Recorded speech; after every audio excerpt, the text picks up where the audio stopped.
La grosse manchette du TVA Nouvelles. Cet homme a eu une bien mauvaise surprise en déballant son épicerie. Un scorpion dissimulé dans ses bananes qui lui a infligé une douloureuse piqûre. Ça sonne dramatique quand même. Qui est à la batterie? Louis-José? Ça sonne dramatique, mais c'est pas si pire que ça. Non. Pour ceux qui seraient pas au courant, Mario Dumont nous a décrit la scène. Il y a un monsieur de Laval là, qui s'est acheté des bananes chez Costco en fin de semaine. Et lorsqu'il est venu, vous connaissez un peu le Costco, c'est un assez gros régime de bananes là, avec une espèce de plastique. Et en enlevant le plastique,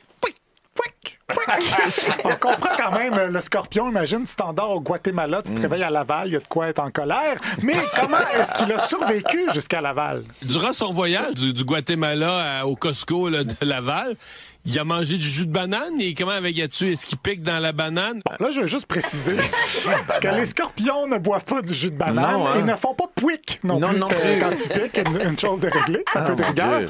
Mais le monsieur victime du scorpion était même au bulletin de Pierre-Olivier Zappa à TVA. Il était pour l'occasion accompagné du scorpion effoiré et de son épouse. Parler avec votre conjointe qui vous a accompagné ce soir, elle a dit qu'elle a entendu un cri de mort.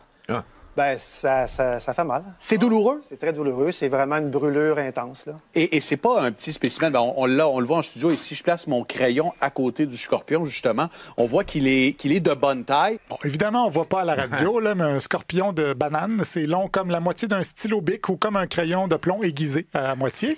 Et pour la suite, ben, le scorpion sera autopsié par l'Agence canadienne d'inspection des aliments et le monsieur va mettre le reste des bananes au congélateur en se faisant croire qu'il va faire un pain aux bananes un moment donné.